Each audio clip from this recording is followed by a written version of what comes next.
Good evening, ladies, gentlemen, and pronouns. Smash It Up Melbourne acknowledges the Wurundjeri people as the true sovereigns, caretakers and custodians of the land now known as the City of Yarra, where POME resides and where Smash It Up Melbourne is being recorded and filmed. We acknowledge the Wurundjeri people's continuous connection to the country extending back for tens of thousands of years. And we also acknowledge the many other Aboriginal and Torres Strait Islanders who make up the local community today and pay our respects to all elders past, present and future. So, good evening, ladies and gentlemen, pronouns. I'm Jeff the Viking. I'm going to be your MC for tonight's magic night of rock and roll here at the Palace of Magnificent Experiences in Richmond, Melbourne, Rock City. How are you all doing, POME, tonight?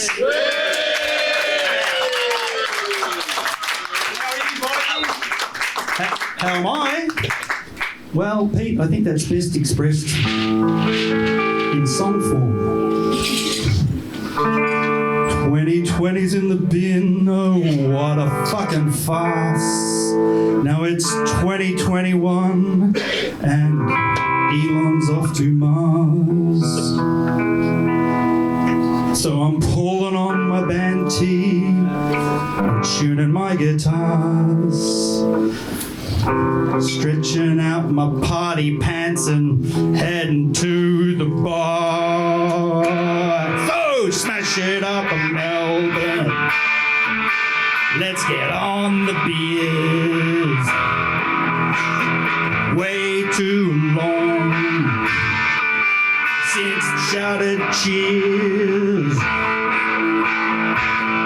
Oh yeah, we got Maddie and Marty, Pete and Terry too.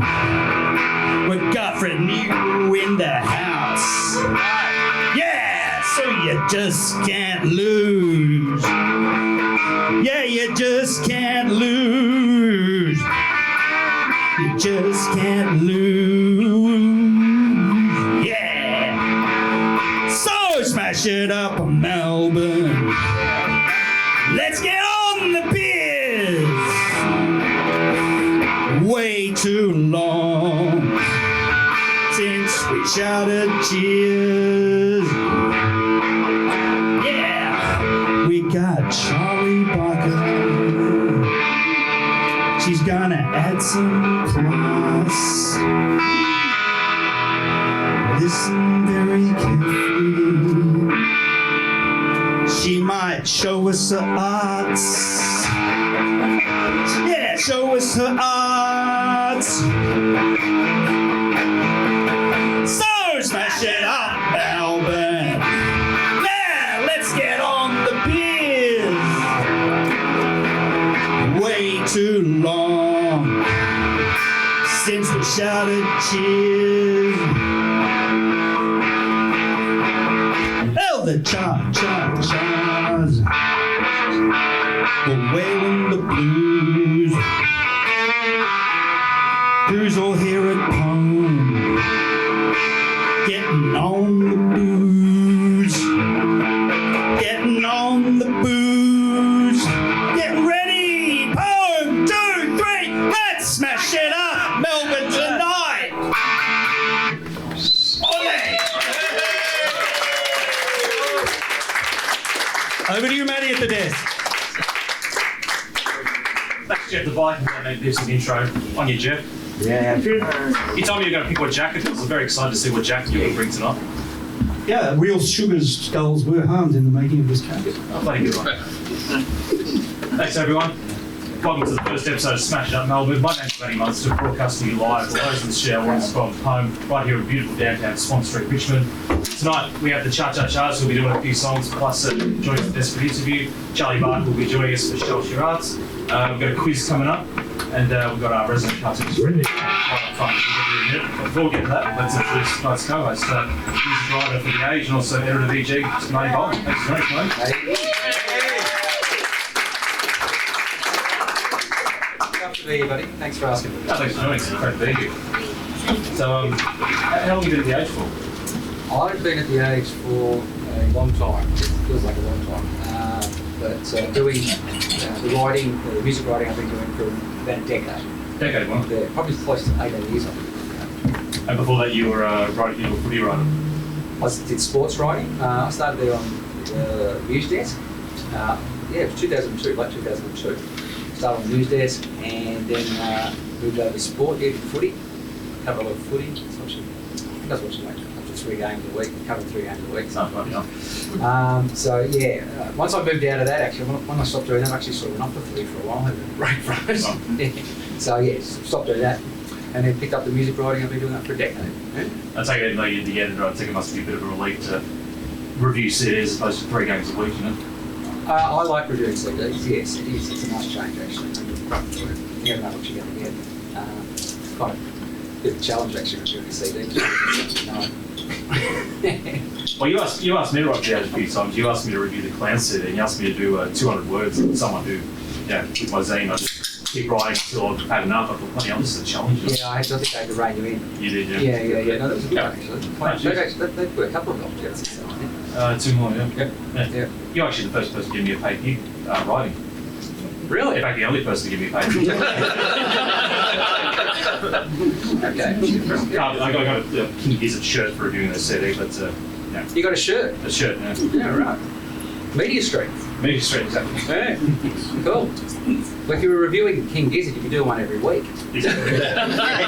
Stop. We talked about in Coop before, this sort of like them now, it's like, bloody hell, slow down, you know? Yeah, they're prolific, absolutely. Yeah. I think they just put another one out just recently. Oh, it never ends, that wouldn't surprise me. Oops, again. Yeah, because for Fred's website, I used to do Collingwood rants about every Collingwood game. And, I'd write the game, just write notes, and then usually Monday morning I'd get there at 6 a.m. I'd usually write it on the weekend if we play on Friday or Saturday night. I'd get there Monday morning at 6 o'clock to edit, then do a final edit. And I thought, oh, this is hard. So I can imagine how you do it, actually doing it straight after the game for the paper the next day. You know? Yeah, the biggest challenge for that, covering my games is always a challenge. That's the most deadline sort of stuff I've ever done. It's like you might get thrown onto a story and have to do it quickly. But covering games of footy is, you're filing it literally as the game's finishing. Remember, there's a guy at the age who's a very, very good football writer, very good sports writer. And so many times I'd be like frantically writing my story and he would just neatly close his laptop and say, see ya, and he'd be off. And I'd just be like, how the hell are you possibly finished? It'd just be like perfect, beautifully written words. So it's an art. And so music and football, so you've basically got 2 of Melbourne's great spots covered in the CV. Yeah, that's true. I actually feel pretty lucky actually the last few years, but sports, particularly the footy, and probably the first love is music. I kind of grew up reading OGs. Yeah, so so read it every Friday morning. That's what I wanted to work on. So that was kind of my dream gig. So absolutely, I was very fortunate. yeah, here's Bernie. Go, Bernie. Happy birthday, Mark. Happy birthday, Bernie. Happy birthday. Birthday. Yeah, it's birthday. Sunday was it, Bernie? Oh. Yeah, no, I've been absolutely lucky. Happy birthday to you. Happy birthday to you. Happy birthday, dear Bernie. Happy birthday to you.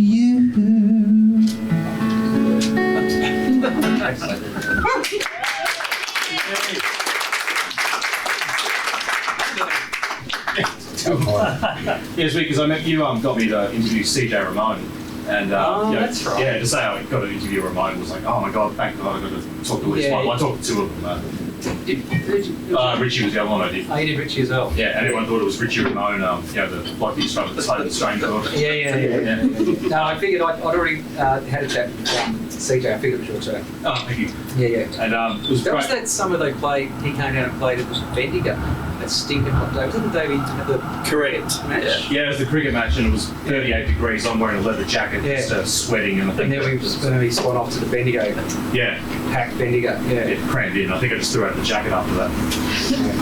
And I remember that. I remember texting my dad saying, I'm in the age this week interviewing CJ, and he texted me saying, I'm so proud of my boy. I was like, oh, and then 2 days later I saw him and he said, I take the age as spell check, so I think the only thing I remember I asked you to leave the backslashes out. We can do the backslash. Yeah. Yeah. I think I asked you to call me Matt and Ryan just to be snooty. Did I?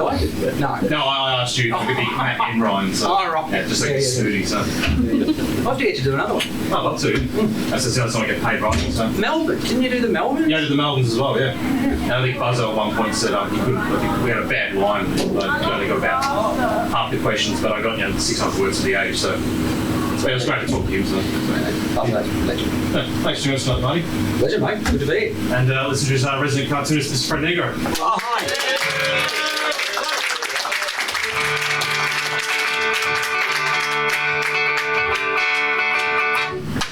Oh, well, Fred Negro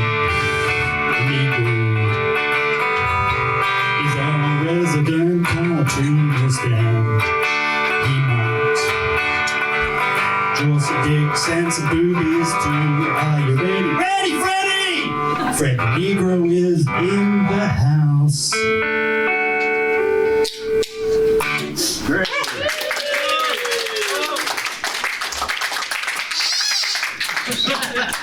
How are you, Fred? Yeah, excellent. Great. Good. Very well, thanks. Very good. Projectile voice. Yeah. What have you been up to? Huh? What have you been up to? Well, I've been up to lots of things, actually, since I last saw you. I've been working for a little-known magazine called Come On My Foot. And that during the lockdown, I did a whole heap of paintings. Yeah, you're relentless. You never stop. Yeah, relentless. I mean, you never stop anyway. And I wrote about 70 songs and continued that. So, yeah. And the show. The exhibition. That was... The exhibition, yeah, well, got more. Another exhibition if I want. And I'm doing this graphic novel. I think I've got a big hit for that. It's set 10 years in the future. And we're still in lockdown.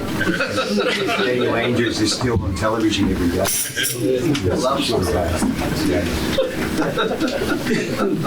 It's very involved. Which you can see the preview in It's basically me walking around St Kilda, and it starts from where the Greyhound used to be. And if you actually read the whole comic, which will be a 100-page comic, you could actually go on a walk and go to all the pubs around St Kilda and have a drink at the spots where they used to be. So it's a pub crawl comic, pretty much. Looking back from 10 years of lockdown. Oh, and there's a zombie apocalypse as well. And everyone's too fat to be going around getting brains. But no one's allowed inside, so therefore... But Dan Andrews has deemed food to be illegal because food becomes contaminated with COVID. Hi, Flash. Oh, Flash! Yeah, so after 10 years of COVID, there's a zombie apocalypse. Everyone becomes zombies. But, well, not everyone. But food becomes illegal. And so it becomes, illegal to murder somebody if you're going to eat them. Eat their brains. But you have to store it away, quarantine the food before you eat it for 3 days. So zombies are running around killing people, and then they have to quarantine the food before they eat the brain. But most of them are just too fat because they've been on the couch watching Everybody Loves Raymond and eating wagon wheels and shit. They go, brains. Oh, fuck, this is beautiful. Where's the remote? How many pages into the 100 pages are you? I've done about 25. We discussed at the pub the other day. It seemed with lockdown, everyone's become an expert on daytime TV. Yes, they have indeed. My favourite was when Dave Mole and the mate Jason would come to the pub every day at the old Bartley, and they basically say, I watched TV today. Yeah. I don't know what it was. I don't know who was in it, but I think it was good. And I'm just like, until you read a book or just watching, Just all merging into one massive show. pretty much it. That's one of the songs I wrote about one of those conversations. I saw this really great film on television today. What was it? Can't remember the name of it. Who was in it? Can't remember. What was it about? Can't remember. No, about Marty, because I remember one of my favourite running characters in the pub strip was when Marty was that little figurine that you were drawn in PG in. Sticky, when you were doing sticky carpet. Oh, the little sticky carpet man. Yeah. Yeah, that's right, yeah. I think we were superhero team, the three of us. And I was The fucked. three of us, that's right. Yeah, and I was fucked up, man. There was no context into the conversation that led to that, but I fucked up. That actually, there was a bit of this, that around here for a couple of weeks. When you fucked up, man. You were shit-faced man, and Fred was action man. I was action man, that's right. That's right. See, that seems like a while ago. Yeah, about 5 years after. That was born, I think, out of Because Sirabai. Mark said that Fred was the action man. I was action man in the Hanks. Yes. And early Hanksaw. Hanksaw. And it was all nice, slow country music, sad. But I was action man. I had to be, somebody had to be action man. Maybe we could get into the novel, the comic novel. Yeah. Yeah, everyone's going to be in it. Some will be really fattened up. Well, thanks for coming along, Fred. No worries.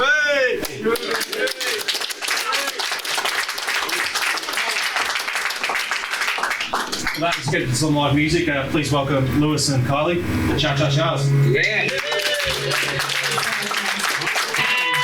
It's about zombies.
Where's your microphone? What do we got? Normally I'd be happy about that. They're like, yeah, we've had enough of each other during lockdown, that's for sure. Right. Actually, I got invited to a silent retreat today, and I was like, people pay for that? Like, they pay to be quiet? It's like, nah, not for me. Yeah, we were like, get fucked. Well, actually, this song could be about that. 1, 2, 3, 4.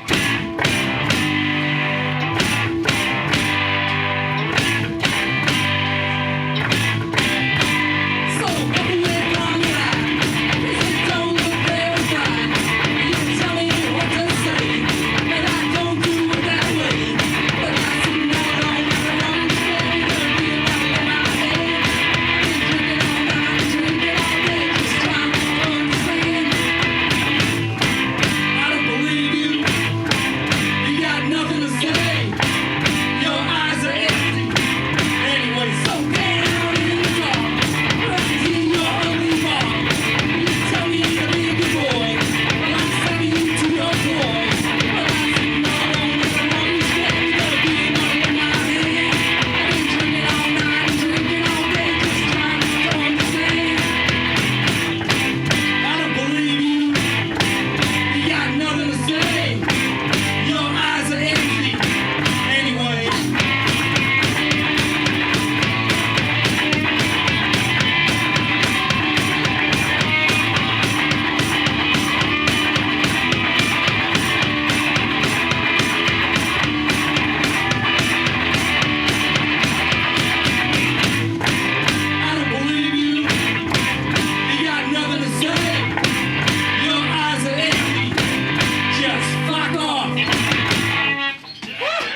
drawing us, and the last time he drew us, he actually drew my boobs to size, like to scale. So yeah, hopefully we'll do that again. Except I'm wearing black, so it's minimising, so maybe it'll look small. All right. What's up? Running out of time. Thanks for having us. Ah, 1, 2, 1, 2, 3, 4.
There you go. Thanks for coming on the first show, guys. Thanks for having us. That was sensational.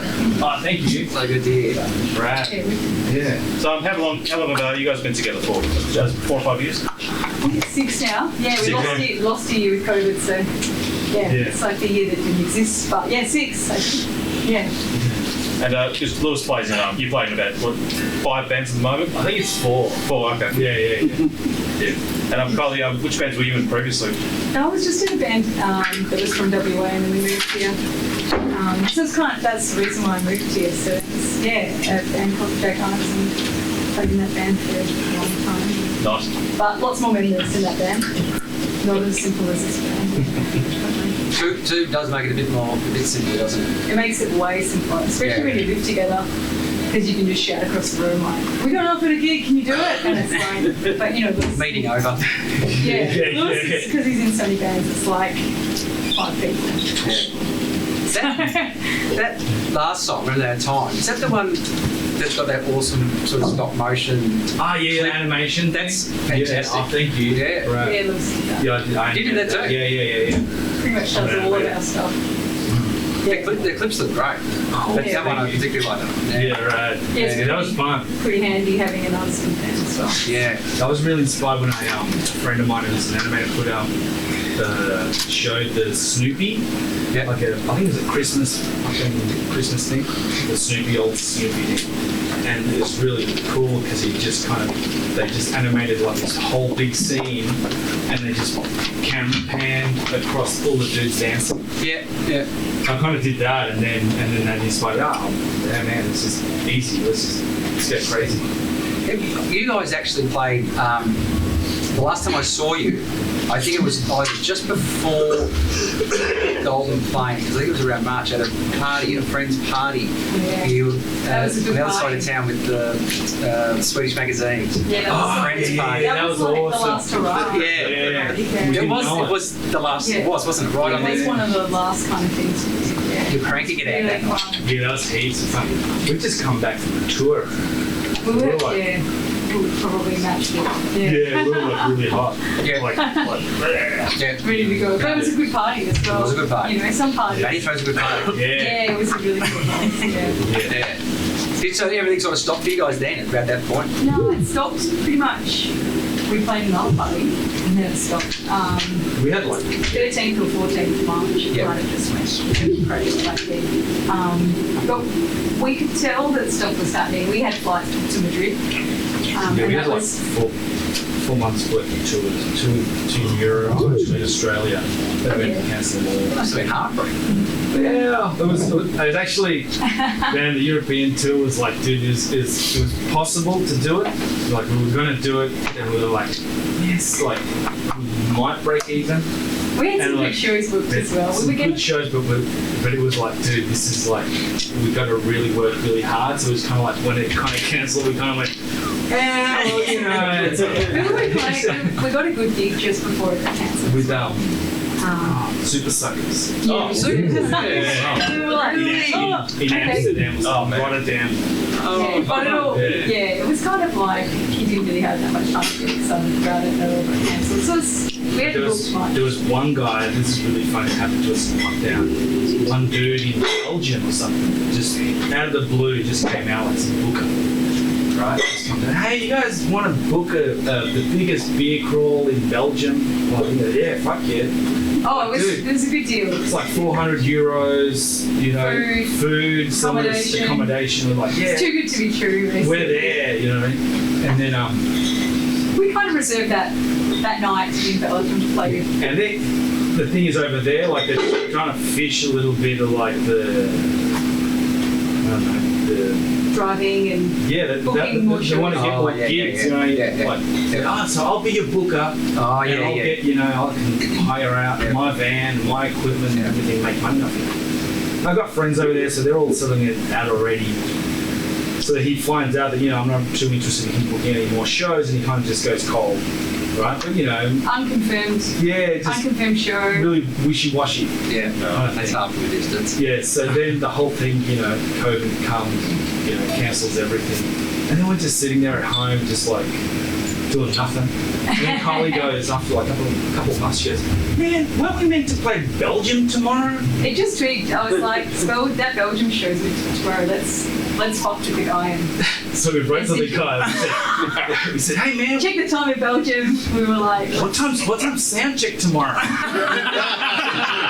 and he's like just in capitals replies. He was online. And he's like, you live on Mars? Question mark. And The year before we played in Japan dressed as Martians. As Martians. So we sent him a photo of us dressed as Martians.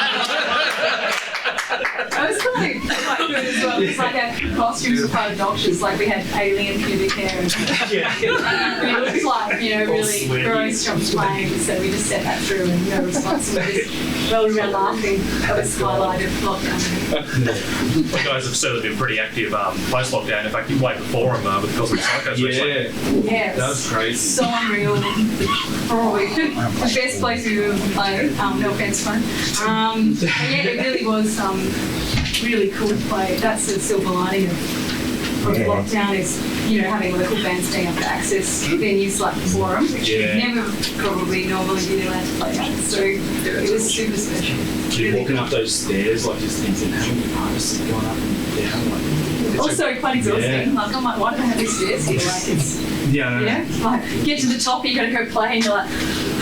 So yeah, it was really Does it look as cool on the stage, being on the stage, looking out as it does when you're in the crowd? I was like staring at things while we were playing. It was really cool. But the stage was like how many? 20 meters. 21 meters by 10 No, it's just two of us, man. So we just got in the middle. Yeah, it was really Nice big sound though. Yeah, it was really special. Yeah. You know, I mean, they saw our gear and they were like, are you sure you want to play with your gear? And I was like, Can you use the Psycho Scout we'll just stuff? play with it, you know. So it's quite funny for the sound engineers, audio engineers as well, because they're not used to. Yeah, they're not used to such like. No, It sounds alright. Oh, that drum actually sounds good. it sounds good. Yeah, It sounds good. But yeah, it's like tea towels and blankets and stuff in there as well, and that all went to the Forum. we just went as is. And you were telling me, Kai, that one of the gigs, it was someone very close to Louis. It was his birthday, and he got a shout out. Oh yeah, it's so professional. Like It was hilarious. Lewis's brother's birthday. We hadn't organised anything that far ahead. Kind of got up there and was like, "Oh, happy birthday" to his brother, and they were like, "Where are you?" And they streamed all the lights down and like put a spotlight on him, and we were like, "Whoa, these guys are professional." I told him that it took ages to organise. Yeah, he took credit for that. Yeah. But yeah, it was really cool. It was really special. And of course, got the split here. The cha-cha-chas, but then on the other side you got the bread makers, and you guys did a few shows in Europe with the bread makers. Yeah, that was awesome. So cool. Didn't know them before the tour. I actually didn't really know them very well at all when I met them. I met the drummer at the bar before the tour started, so that was funny, Scotty. Yeah, it was really funny, just kind of them standing at the bar, and we were in Spain, and I'm like trying to get a drink, and I'm like, to do this drink around here. So busy. And Scotty looked at me, he's like, "Wave your money, look thirsty." So I'm like, I'll just listen to that guy. So I'm like, ah! And then he's doing it as well, and we started laughing. We're like, "Are you from Australia?" And then we worked out we were going on tour together, and we're just like, "Oh, this is so good." Started a beautiful friendship. Yeah, they were great to tour with. You got a show with them? Sorry, you got a show coming up with them? Yeah. On On the 7th of May at Nighthawks. Yeah, they're kind of like our, what is it? Well, Do they have an institution now? they have an institution. It's the musical institution, Breadmakers Institute. Yeah, So they said that we're part of the institute. So we're the always, first alumni. yeah, we'll graduate in 2050 Yeah. or something, probably. An institute? What do you have to do to form an institute? Get really drunk and Right. help them when they're full off stage, which did happen on tour. Yeah. They're quite a legendary on bread makers, aren't they? Yeah, they're awesome. 30 years they've been around? Yeah, I reckon. Something like that. Yeah, they're awesome. They were great. We thought that they'd be looking after us on tour, but we totally had to look after them because they went wild. They were like dads on tour, so they were great. Yeah, they were really fun. The first night, Nick fell off stage. Yeah, so And just behind some curtains, just like disappeared. no one really noticed in the audience. Yeah, it was really interesting. Like, Nick kind of vanished, and the magic touch, if you will. And then Lewis was like, "Well, I heard to jump up." Somehow he didn't smash his face into 1,000 pieces. So Lewis jumped up, and I thought Nick might have a concussion, so I was kind of like holding ice on his head, watching Lewis play, and he just turned to me, and I didn't know Nick that well, but he just said, it's like asking him questions, and he said, "He looks better than me." But he doesn't sound better. And I was like, "Okay, he's all right. That's how I knew he was okay. Kylie, I was sort of midnight wolf the other night with Jen, and we were chatting in between sets, and you were saying that you also went overseas. Lewis was on a few speaking tours for his artwork. Yeah, Yeah, that was interesting because animation. we were really concerned about tonight because Lewis isn't very good at public speaking, and he got up to give this presentation and tripped over like a big kind of like It's like fallback, right? no, but it actually No, it goes on does- it a has a screen. It was probably Yeah. worth lots of money. It's like visual He kind of fallback. nearly kicked it off the stage when he got up, and I was like, "This is going well." Yeah, it went really well. I think, it's funny because it was like, so basically they just got, it was with a production company that I developed this cartoon with, right? And we worked on this thing and all this stuff, and we got selected. We were going to go over, and then Cartoon Network and Disney were fucking fighting over this cartoon and shit. Beautiful. And but I didn't like their attitude. So, and Too corporate. it's just like, quite cool. I don't know. But it was kind of funny because I organised, so with a production company, I just let them talk, and all I said was really badly, something like, I think my lizard likes to wear socks in French, because we were in the French Say Alps. that. Yeah. Oh, that's sorry. That could be misinterpreted. I don't know, that's what I thought. Misinterpreted or just wonder what the hell is he Yeah, talking well, about. lizard likes to wear socks. Yeah. I don't know. That went down well? Did it help the No, deal? no one understood. Well, they didn't pick up the No, cartoon, they didn't so pick up the cartoon. maybe that's why. This whole time I thought Yeah. because you kicked them onto It's it. on purpose. Because your lizard It's was wearing a stuck there. sock. Yeah. Kicking monitors, it's all live, it's all real. It's all raw. It's all raw. It's rock and roll. Yeah. Yeah, yeah. Full on. So you mentioned the Nighthawks gig. What else is coming up on the horizon? We're playing with, Digger? yeah, Digger Digger, and the Pussycats. yeah, on the Yeah. 1st of May. So we're playing 2 weeks in a row at Nighthawks, but they don't mind, so we don't mind. Yeah. Fantastic. I think everyone's pretty keen for gigs, so. Yeah. Well, you guys are going well together too, you Digger. Yeah. Yeah, we They're kind awesome. of try to out-joke each other, which tends into, it is comedy festival. Then we so- played one show with them that was like a Digger and the Pussycats versus the Cha-Cha-Chas, and like, and they had like a rope and stuff, like a ring, like a fighting ring and stuff. We'd set up like on either side, and we went to like, you know, do a song each, one after the other. Yeah, one after another. So It was pretty cool. yeah, you set up and you play one song, And one at song. the, at Like the a end of the wrestle.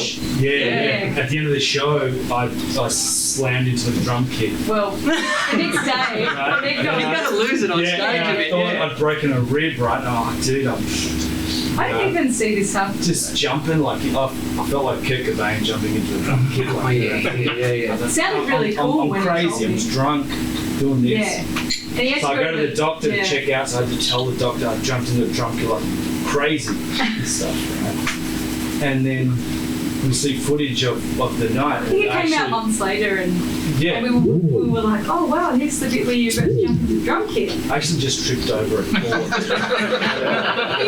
He was so drunk, I was like, so into it. They call it like this. No gaffer tape. It was really, really pathetic. That was the rib. Was it okay? Yeah, he didn't breathe. I mean, just, yeah.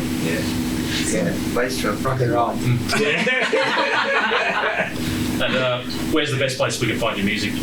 Oh. Bandcamp? Probably Live? at Bandcamp. Yeah, live at the gig, Yeah. but Bandcamp. Yeah.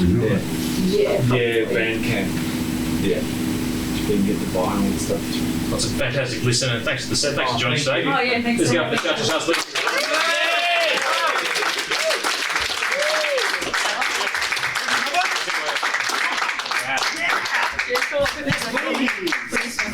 Yeah, my COVID The cover. lizard wants to song. The lizard. Yes, please.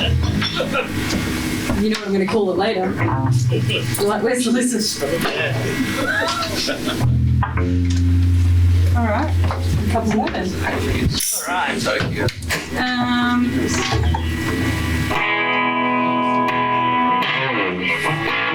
We're gonna play. Okay. Woo! 1, 2, 1, 2, 3, 4.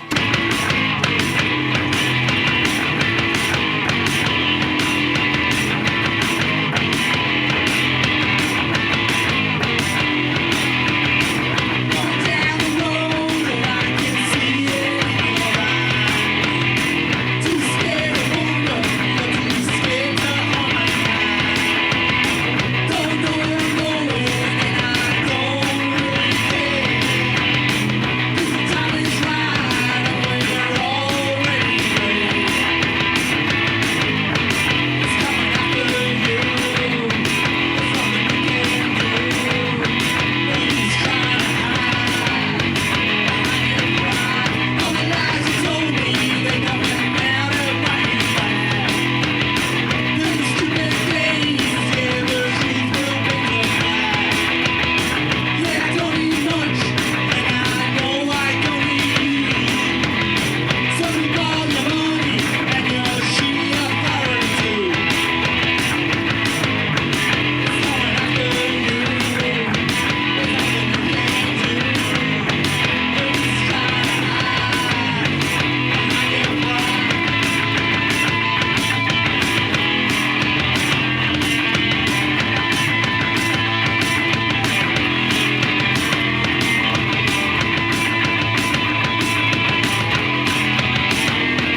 It's just love, let me give you some.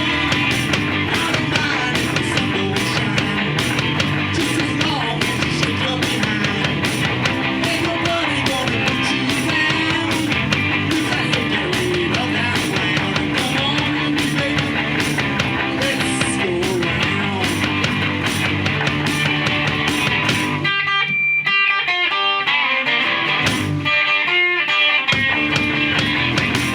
Our love ain't a mystery. It's as easy as 1, 2, 3. It's as long as they come. It's just love, let me give you some. I don't mind if the sun don't shine. Just as long as you shake your behind.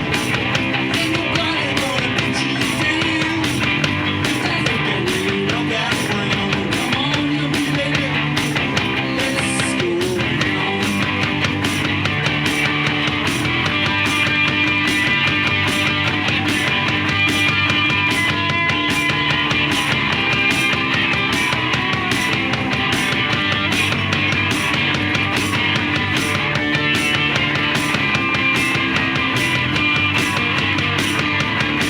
Our love ain't a mystery.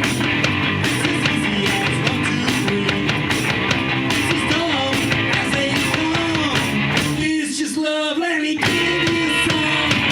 I don't mind if the sun don't shine. Just as long as you shake your behind. Ain't nobody gonna put you down. You can't get rid of that frown. Come on, you baby, let's go round.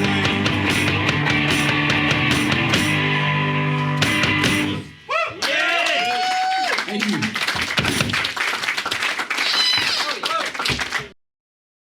Cheers to Kyle and Lou for that. On you guys.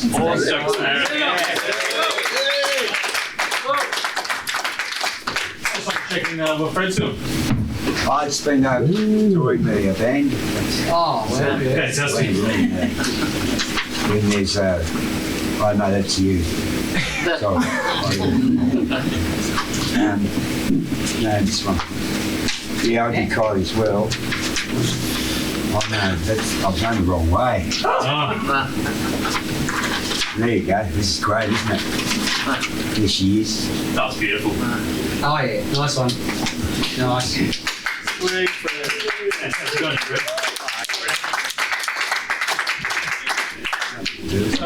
So Marty, we were talking about your past before, but we looked at a key story in your life, and that's something called Dino Bravo. Bravo. Bravo, yes, who are back. They are back. Yes, thanks to you. No small matter. Oh, that's right. Yeah. Was that a big shock? How long was it in between drinks? I think it was the 23 years we had between gigs. Right. And would We recorded a day, and I don't think there was any plan to do it again until you suggested it. well, I think I've been mates with all you guys, and you guys kept talking about it, and I thought, I really want to see this band, so that was part of the reason why I wanted to do it. And also because the band ended up at Dino Bravo, because I'm a wrestling fanatic, and he wasn't that great, so. No, yeah. He got a bit of a reputation, mate, Well, yeah, shot by the Canadian Mafia, and in his own lounge room. Landry, yeah, still on Watching site. baseball, I think. Yeah, played it on. Yeah. I think his daughter was upstairs, I think. I think he was involved in a sketchy tobacco deal or something with them. Yeah, legal cigarettes. Yeah, he did have a bit of a career. Yeah, Cole appreciate this, that bloody tag team he had with the earthquake. Oh, that hurt my feelings. It wasn't too bad. Yeah, named after Dino Bravo. And because I think we're trying to think of that. How many bands have that 20-year absence reformed, but with every original member? Okay, well, there's Dino Bravo Yeah. with every original member. Yeah, that's right. Actually, no, I was gonna throw Led Zeppelin into the mix, but that wasn't every original member. That I was think that was Jason, 24. yeah. That was Jason.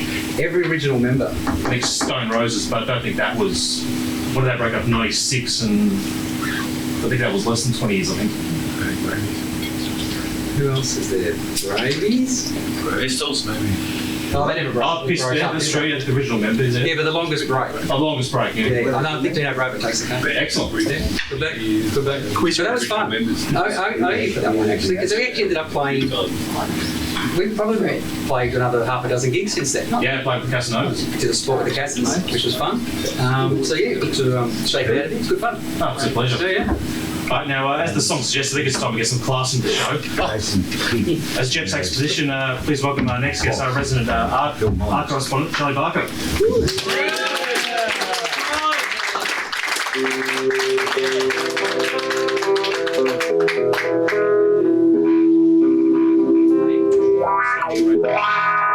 Please welcome Charlie Barker to the stage.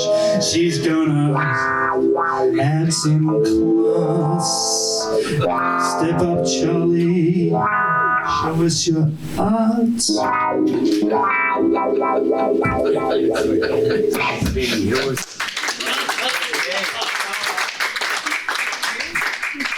Thanks so much, Charlie. Thank you for having me.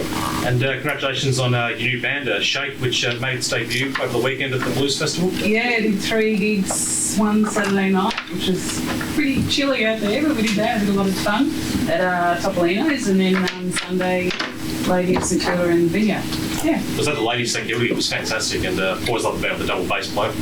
Yeah. Oh yeah. It's a lot of fun. I played with those guys probably first played with them about 25 years ago or something. Oh, really? Wow. Yeah. Yes, I was in diapers then. That's so you did 3 shows just in the last weekend. Yeah. That must be a nice change. Yeah, it was a bit of a shock. Bit busy, shock, but- yeah, because I haven't played since pre-COVID. Yeah, so that was yeah, right. Yeah, and so first gig with those guys for a long time. Yeah, we're really good. Yeah, a lot of fun. Yeah, really How was the enjoyed vibe down at the old the Blues Fest? Actually get along? That was great. I went to a few things. So Charlie said there was a good turnout. It was good to see Ackland Street, Fitzroy Street people pumping and walking out again, which is good. Yeah, no doubt. And you know, also small places crammed in. I haven't felt like that in about, well over a year, you know. It's great they could actually get it up and going. Absolutely. Yeah, it wasn't it? Was no neat feat doing that. Yeah, it was good. It was a really good weekend. Yes. Looking forward to having some sleep. Yeah, it was great. Yeah. So Not match fit. Yeah, no, not at all. So moving forward, the show, Charlie will be doing our resident art segment, Show Us Your Arts. So I guess what can we look forward to later on? Well, sort of, I'm still getting, I'm getting ideas as I go along, but I'm hoping to have some guests in and talk about obviously what they're doing art-wise. I don't want to get too serious about it, but I was thinking having sort of a bit of a slant to it, so maybe finding out, there's a lot of musicians that do art on the side, so finding out, getting that side of things from people, so you see them playing music, but what else are they doing? I'm also interested in finding out on putting a word out, so if people want to actually write in and let us know if they've got a weird collection or something, I wouldn't mind getting into that side of things too. Yeah, and then events, something going on in town that maybe want to talk about that side of things as well. So I do often come across things, I think it might be nice to find out more about that or go and see it. And photography is a big thing for me, so probably get into a bit of that as well. Yeah, maybe now even more so than ever. Like, what have people been doing? Sort of, they couldn't do their other thing. Like, couldn't do music, so what they like here, like Lewis does, all his art and that sort of thing, different stuff, that, separate to the music. Yeah, well, it's also interesting how COVID's made people, I guess it's changed the way people think and create. So it's the output of what you do is different now. I think it's great. I think we should have a lockdown every The pandemic's great, year. Fred. Every year, give us the money and have a lockdown. Through window. It's great. Well, I watch a lot of MacGyver, so I don't know. Maybe I'll place I watched a lot of Netflix, that was about it really. How many episodes of MacGyver was there? it. About 5 or 6 seasons. That's a lot of show. Quiz questions. Back when the season was 26, not 13 and 10s and 12s. It was a full season. Short season, yeah. Terrible season. Because last year was a pretty busy year for you. You were actually nominated for a few photography awards and actually did place pretty well. Yeah, I started doing it, so it's not a new thing, like I enter things quite often, and that's why I started doing, I bought a camera about camera about 5 years ago. But I started doing it with my phone, and I entered things with my phone, and then I was just like, embarrassed because I didn't know how to turn the camera on. So, yeah, so I started doing that. And I'm still studying photography, so All right. Yeah. doing a diploma at the moment. And so, yeah, I guess it was interesting because obviously we were told you're not allowed to go outside with the camera and use a tripod or take shots or stand still, take a shot. You can't do that because it was part of all the COVID. Everyone had separate things that they were allowed to do or not allowed to do. I wasn't able to go to work. Yep. But I did. I just got good at leaving my tripod and going standing, looking like I was just going for a walk or something, and come back and take the shot. Because I do a lot of long exposures, so you've got to leave it sitting for a bit. So,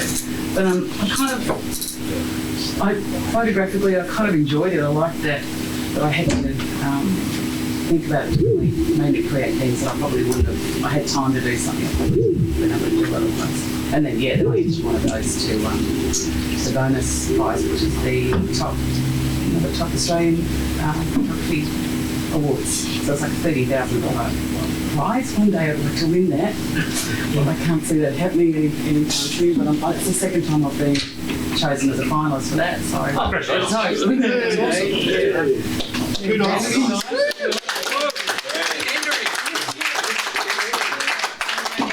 I also entered the Australian Photography Awards, got chosen for 2 categories for that as a finalist with the same image, for a landscape. I do a lot of car, I like doing car, do a lot of classic car stuff, so placing cars in old garagey kind of environments and And trolleys. yeah, big serious. Good segue. I forgot all about that. I do actually. I'm having that's so bad. I am planning to have an exhibition in about 5 weeks, and off your trolley. So I do. Great name. I have an Instagram called exhibition page, and I've been running it. It was supposed to run for 6 weeks, and I think it's now 6 years. Really? Yeah, because I can't stop taking it. Right, that's it. I'm going to stop now. And then Fred's painted me drawn me sitting in a trolley. So I thought now might be a good time to exhibit some of that, which I'm going to do at is it called the old motorcycle garage in... Oh, that mate Adam runs, yeah. Yeah. I'm not sure what the title is, but I know what he's talking about. Yeah. Fred had an exhibition there. Yes, same place. Really yeah. good. So, I'm going to do it in about 5 weeks. So a bit of fun with that. I've got some classic car shops as well that we put in there. I thought it was a good space for that kind of... It is a terrific space, isn't it? Yeah. But yeah, the shopping trolley is definitely a bit of a problem, but I've got to stop it at some point. No, everyone's got one tucked away somewhere, haven't they? One night in the shopping trolley. Oh, we've all been there. It's interesting you talk about using your phone because photography, every person has got a camera now, and it seems a bit of a lost art. So what's the difference between, I guess, using your phone and the camera? Like, it's probably, apart from drones, the drone's a new genre as well, drone photography. It's a fairly new genre that a lot of competitions will actually, might run one specifically for mobiles, and it's like the stuff that people put out with their mobile is just amazing. And you can actually, because I pushed it when I was doing, because I'm not really so mobile driven now, I worked out how to turn the camera on, that you can, I think it was an iPhone, it was iPhone 3 that I managed to bump the image up because it was a metre by a metre. So I wanted to see how big could I actually make an image. Obviously, it depends what it is. You're not going to get crisp shot. But so you can really do some amazing stuff with a mobile. I find it really, it's a really interesting genre. And it's growing all the time. And it's now being recognised as, for Apple, they actually just take your shot and they'll give you money because they like the shot you take of their product, and that's how they promote their phone. Because it's so interesting. you talked about you're still studying. Yeah. But before that you were still just taking photos. So I guess what do you think you learned more from trial and error or from studying? Trial and error. So actually how I started doing it, because I've always kind of taken photographs, but I decided there's a Facebook page that has a daily theme, I don't know what it's called now, photo a day, something exotic like that, and I thought, I'll try and do that for a month. It's really good to get a brief every day, because I actually have a commercial art background, so I kind of like I thrive on deadlines and getting briefs and stuff. Oh, yeah, I'll do that. That'll be fun. And I actually really did like it because it made me really mindful of what I looked at all the time. It switched my eye on. So all the time I'm like, oh, there's a photo, there's a photo, there's a photo. And I did it 18 months instead of 1 month. Who's trouble stopping?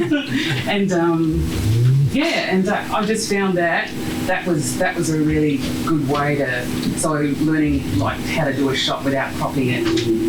So you're already seeing it before you've even taken it. You've got the shot in your head, and which is a key, I think, with the mobile, because you can't edit really. Yeah. You want the information there. You don't want to be starting to try and zoom into it. So trial and error, definitely. That's a strange rush, those deadlines too, aren't they? Yeah, well, I don't know. Yeah, and even if I've got plenty of time, I'll leave everything till the day or the day before. Or it's just the way I've always worked, which is not always pleasant for the people surrounding me while I'm doing it when I get there. Yeah. You took a photo of me in a backyard, Ann Boyd's backyard. Oh, yes. I was smoking smoke. Yeah, I was smoking a durry. Yeah. It wasn't until later on I saw it. I think you said you were waiting for me the smoke to come out. I thought, bloody hell, that's amazing. So. Yeah, smoke's not easy to shoot. Yeah, I did that. I did another one recently, which wasn't much fun in my bathroom, low light. I thought that it wasn't me smoking.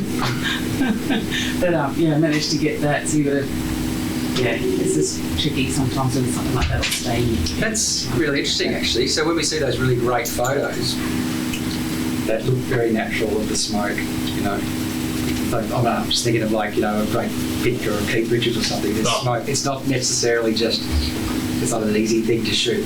Well, you just got to get that you've got the settings right, that's going to be how you want it to look when you take it. Yeah.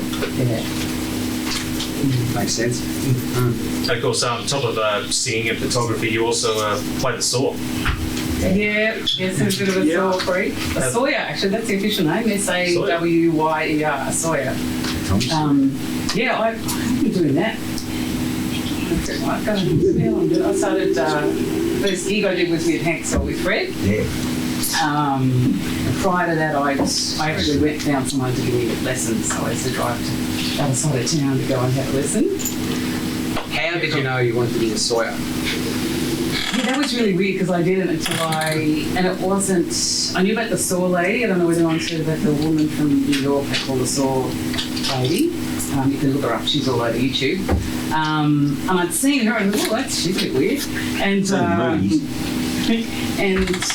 then I went to see, what's that Icelandic band? I'm just going to go completely blank now. Sigur Rós. They played with them. Burning hell. Amina. Is that ringing a bell?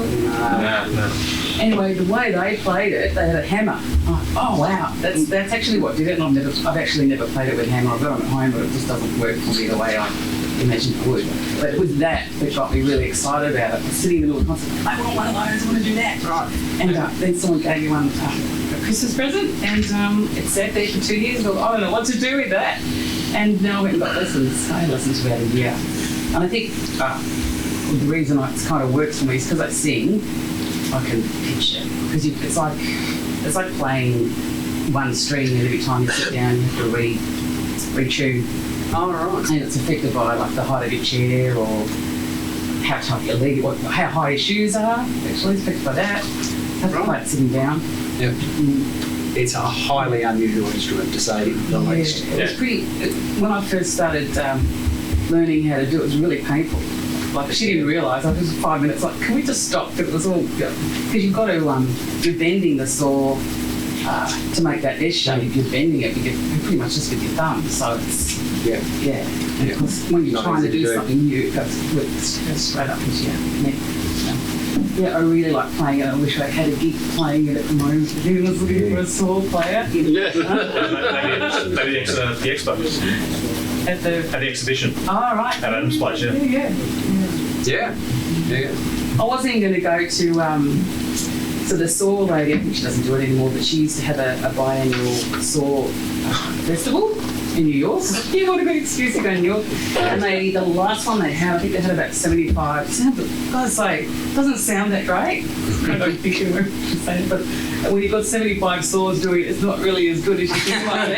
How many people would turn up thinking it's the movie? Yeah. G-saws. And she because of the time, the involvement that takes for her, I think she's kind of dropped off the idea of doing it. She did it 4 years and it hasn't happened. So just when I thought I was going to get to go and do that, it hasn't taken time. I guess some aspiration for the future. Absolutely. Going to the store in New York.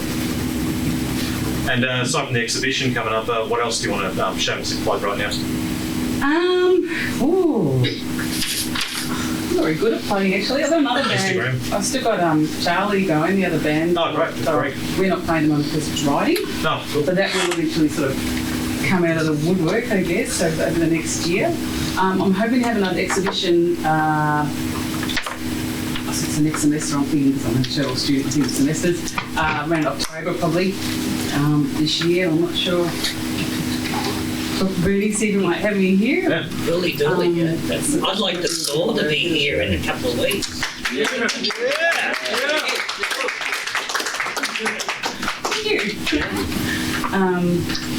I just sort of bouncing from one thing to another. It's a big juggling act with the music photography, and also because I'm studying at the same time as well. I thought, I'd like to do another exhibition later in the year. Good on you. Well, Charlie, thanks for coming on the show today, and thanks for being. Look forward to seeing what you come up with next time. Cheers. Thank you. Yes. Cheers, Charlie.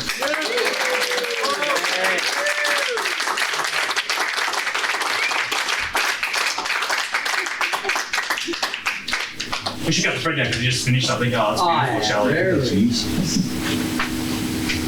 Oh, this table. It's much better than glass coffee table, so. You like the table? Yeah. Hi. It's online.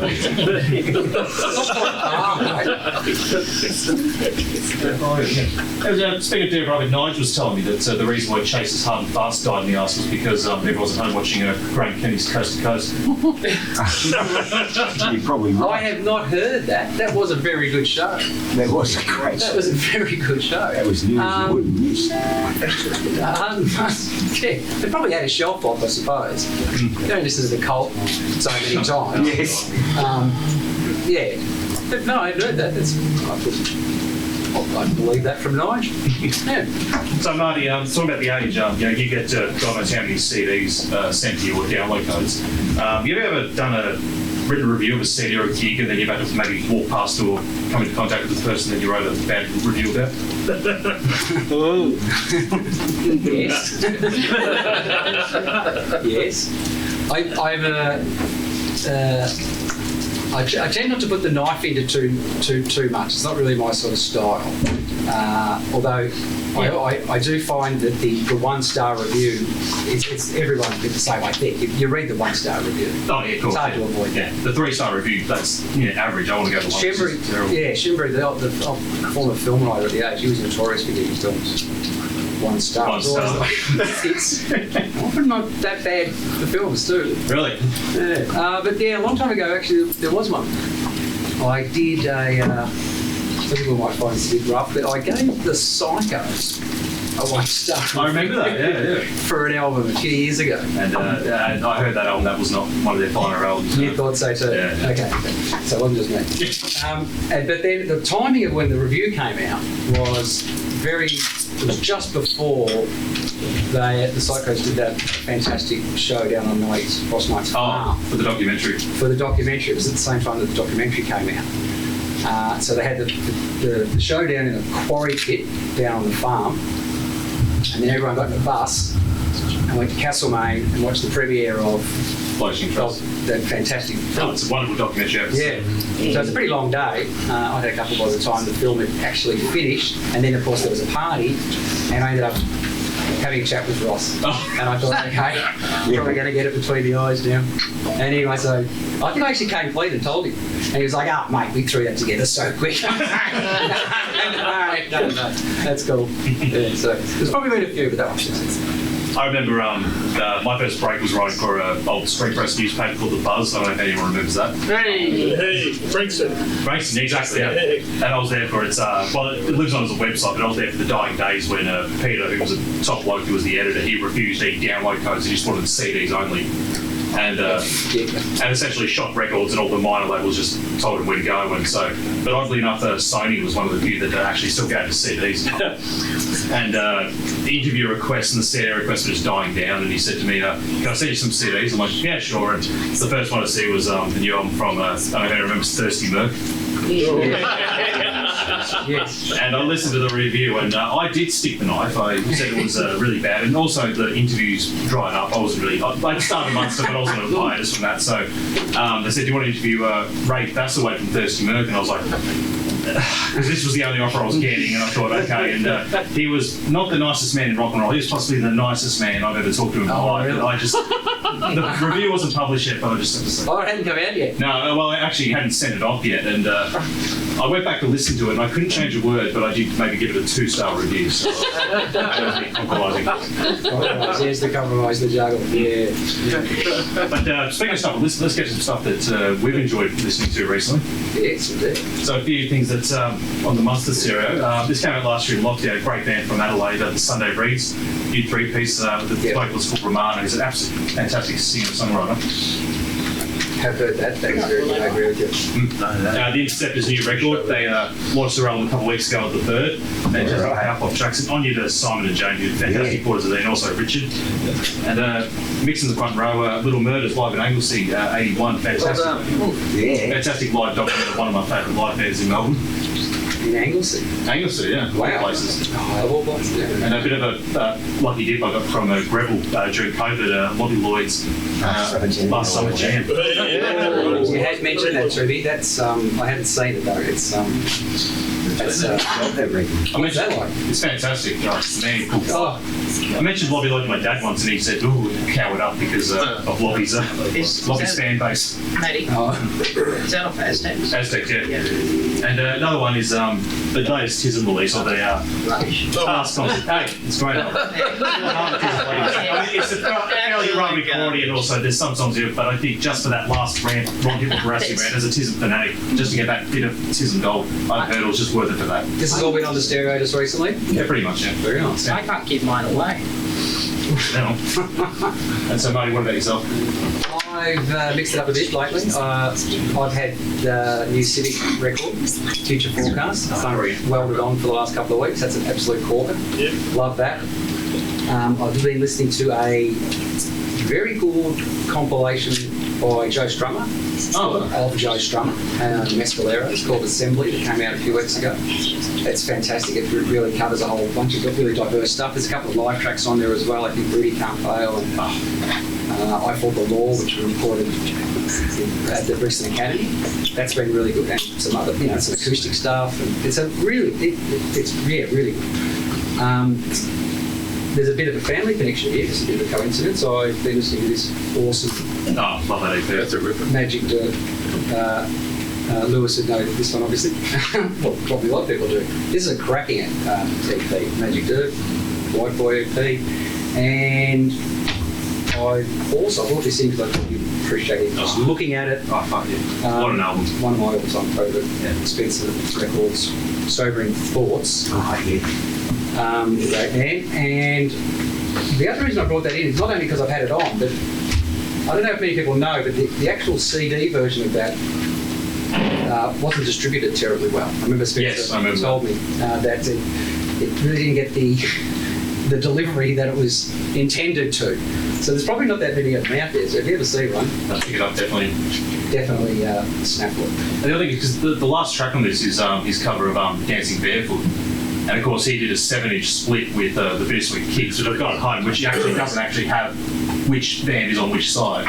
Yeah. And I think that the 7-inch one's a bit slower. That one's probably the quality version.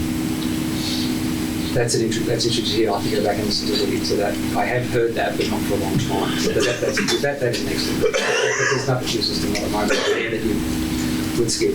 Yeah. So I've been enjoying all that stuff. Been good. And the age, what's been happening? Who have you been talking to? What have you been reviewing lately? It's been a bit of a different year for me. because I put out the EG, the little EG still comes out on a Friday. Well, it was until COVID hit. So I haven't been editing EG. They kind of shelved that because no point putting it out. There's no gigs and no films, advertising, so there's nothing to put in it. So I kind of went full-time writing again. And it's been interesting, actually. I've been really enjoying it because it's sort of been a mix of like what's going on, like how did that affect the industry, the music industry, like everyone from like the jazz to the big venues, and how people have had to sort of manage that, juggle, all sorts of things to do with like paying their employees. So that there's been writing about that side of it, the news, which has been interesting, and kind of I felt like a good job to have at the moment to try and spread that word. It's pretty important we don't forget about all that stuff. Absolutely. But also some good, there's been no obviously touring stories. No. But some interesting stories. I did one with Pip Boyle, which I found really interesting at the very start of Thanks, buddy. Yeah, at the very start of the sort of lockdown time, because I don't know how many people know this, you probably know he's a doctor, but he's also got a very senior medical position at a hospital in Sydney, and he was responsible for setting up the hospital for what they were expecting to be this deluge of, COVID cases. So that was really interesting, different insight from him. And just there's been some good sort of interesting sort of fun stories to write as well. I had a chat to old Angus Young, which was fun. It's pretty hard to get Angus on the phone, so they took I feel like that took 18 years to get Angus on the phone. Ever since the ACDC Lane thing. Oh really? Yeah. We couldn't quite get. We got a little video. He sent us a little message when that happened. It said sort of, "Thanks, boys." That was it. It was like a recorded thing. You get a line one named after you. Thanks. Yeah. So actually, yeah. So I feel like it took 18 years to get Angus on the phone when it finally happened. So that was fun. That was worth the wait. It was worth the wait. He was pretty good actually. That was fun. So just mixing up a bit. Started doing some reviews again. There's not that many opportunities or space to do sort of album reviews, but there's a publication that we've got in Sydney, in the Sydney Morning Herald, that still runs reviews, so dip my toe back in there. I haven't given anyone the knife yet. So that's actually how I came across the Assembly, the Joe Strummer record. Oh, for Sydney. Oh. Yeah, to do a review on it. Oh, cool. Yeah. Well, good on you, Marty. And now, because we can't afford the Tony Bridgio dances, here's the quiz segment.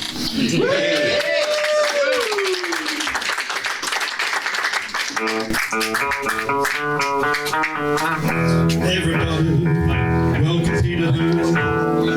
to the stage. We're gonna have the Microphone. We'll give you some space. The door prize coming up? Yeah, door prize. Excellent. Please just stick around. Absolutely. Yeah. testing. All good. Ready to go? Music. All right. We'll go to the first question here. What would I be referring to if I said dogs lost guts? 3 dive bars in Secunda. That's it. Dogs bar lost for words and misery guts. Absolutely. Okay, Viking. I'm the chairman of the board. I'm only 5'1" and I'm in love with kids. Viking. I'm Iggy Pop. You are so, mate. Who wore a suit and thongs for his 2014 album cover? What was the name of the album? Jerry Lee Lewis, The Killers, of course. What was the name of the album? I'll wear thongs because I can rock. You can. Jerry Lee Lewis. No, it's called Rock and Roll Times, the album. That's it, Rock and Roll Time. Great album too. Absolutely. He's about 97. One of his That was best. 2014. Yeah, but he's about 97. Oh, he is, yeah, he is. Definitely. I listen to it every day. Yeah, that's a good album. Great album. Gets me going in the morning. What did Blakey always say to Butler?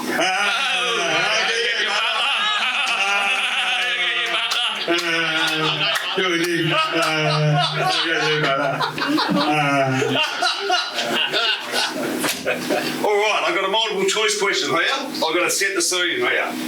Please. Okay. Planet Earth's been invaded by Planet Head. Okay?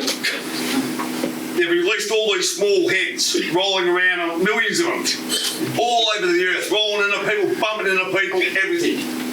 A little head. Yeah, little heads rolling on the ground, okay? Exactly, killing tomatoes. The only way they can kill the heads is just too many of the heads, right? Like they kill individually. They've got to go to the spaceship that's sitting on the atmosphere of the Earth, right? And kill Big Head, who's driving the spaceship. Once they do that, all the heads will go pop, just like the prawns popping, Freddie. A prawn, I love it when a prawn pops. Now, who would you get to go up in space to do that? Either MacGyver, the A-Team, or Chuck Norris. Chuck Norris. That's it. Because the other people, they didn't kill anybody the other day. No, well, MacGyver couldn't do it, or the A-Team. The A-Team are hopeless, really, aren't they? How did MacGyver get up there? He'd launch himself on a rubber band. Exactly. Didn't get that far. Only Chuck Norris kills. Hey? Only Chuck Norris Chuck kills. Norris would kill the other two anyway. All the rest, the A-Team. Exactly. Just by looking at them Spot on there, Freddie. during an ad break. Oh, that's it, mate. What were you taking before you wrote that question, by the way, Pete? And can I have some? I like that I've got question. no idea, actually. I forgot it was multiple choice. I thought you were pitching a movie to the idea or a comic strip. In 1989, from a flight from Sydney to London, David Boone was said to have consumed how many cans of beer? 48 cans.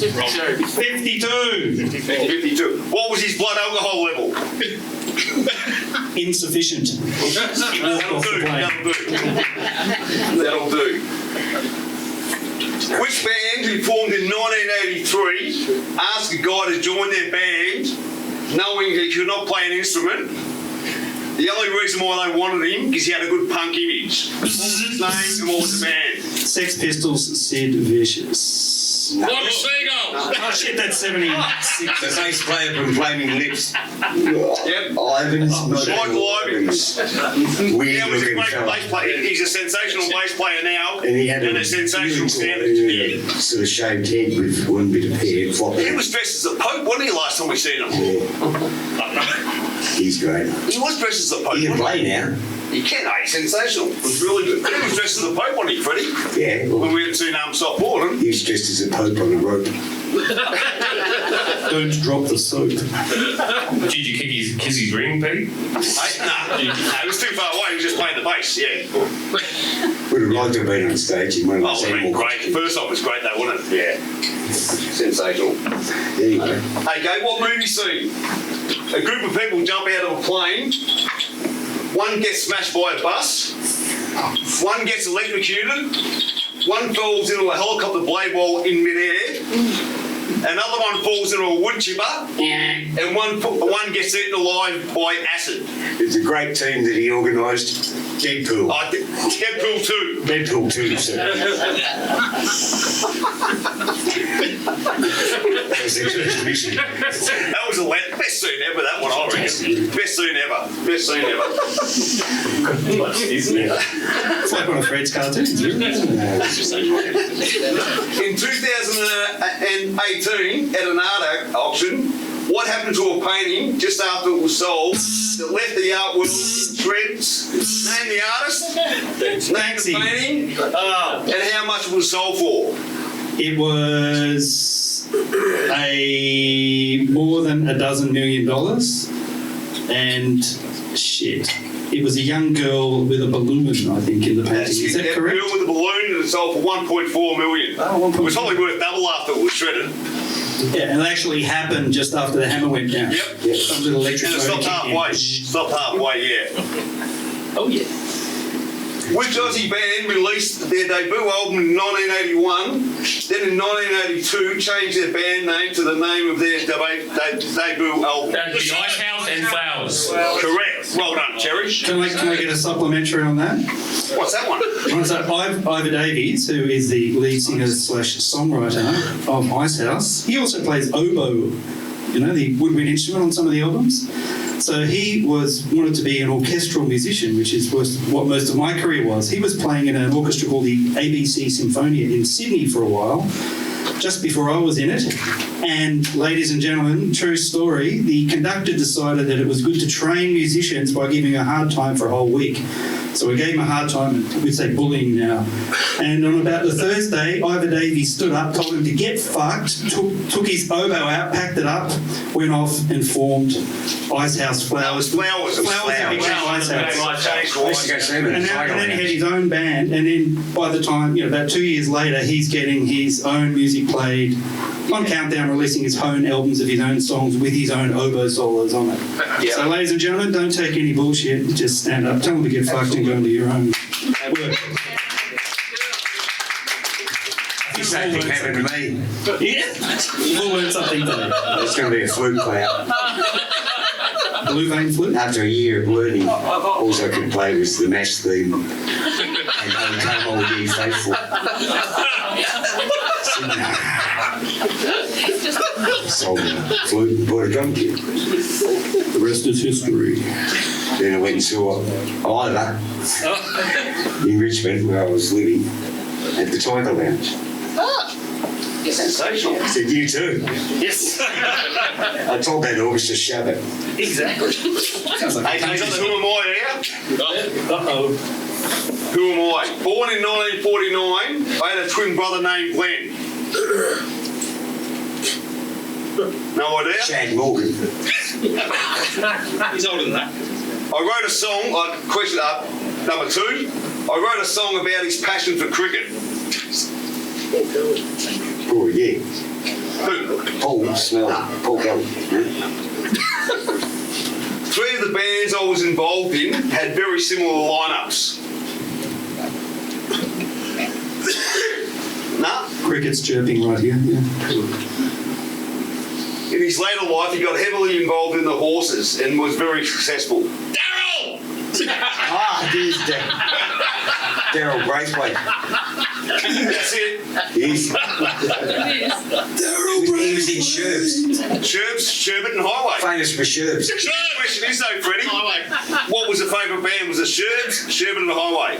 Well, it couldn't have been Sherbs. It's got to be I did Shirley. my 3rd gig ever with the band The Additions, supporting the Sherbs at the Pier Hotel in Frankston. That's when they went up a class, wasn't it? And that's when we got up there to set up. We weren't getting paid for it. It was an exposure gig, said Kedinsky.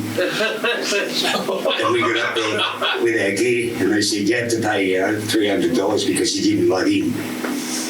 And they would refuse to take all the gear off the stage. So we set up behind the PA with our own PA. They drank all their right. And then we stuck flutes and oboes up there.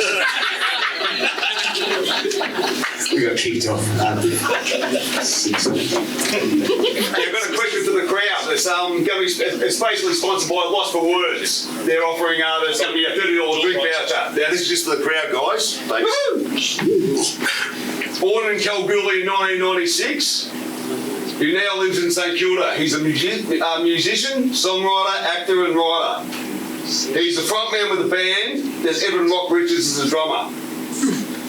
Glenn from Burning Hill. 1996. 1996. Oh, 1969. Did I say 96? Maybe we should have a dyslexic. Get the 69 right. We have a winner!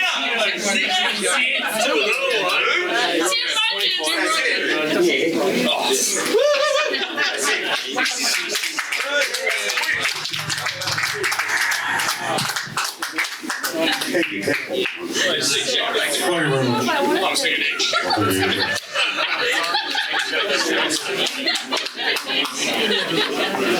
we go, Fred.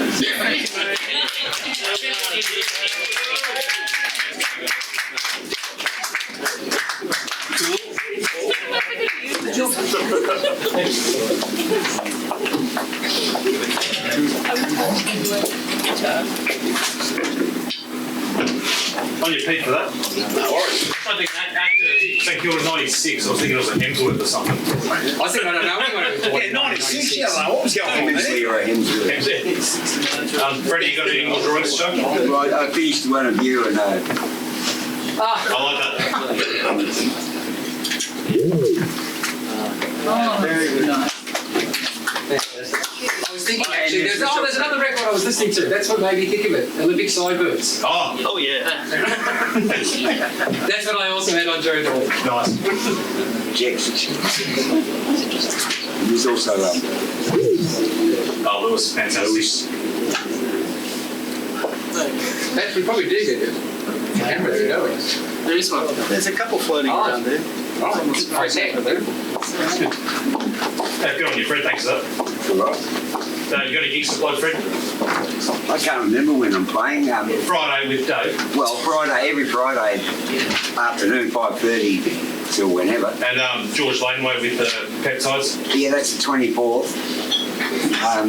Yeah, Supported by the Interceptors. That's all. Oh, is it? Yeah. Oh, great. What a top night. What a great place. Well, that does us for episode 1. Thanks to everyone for watching at home. Thanks to everyone in the audience today. Just want to really quickly thank you. Thanks to Steve and Luke on the AV. On you to Bernie for giving us the place to rent. Thanks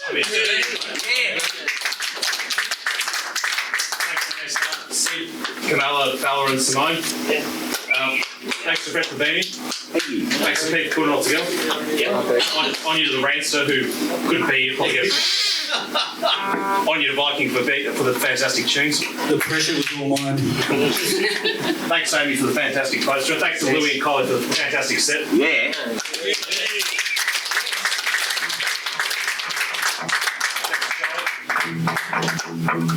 And, Cheers, Charlie. cheers, Charlie. Thanks to Seth for the free piss. And thank you, Marty, for being here today. It's an absolute pleasure, mate. Good on you. Good on you for doing it. All the best. Love it. Smash it up. Smash up.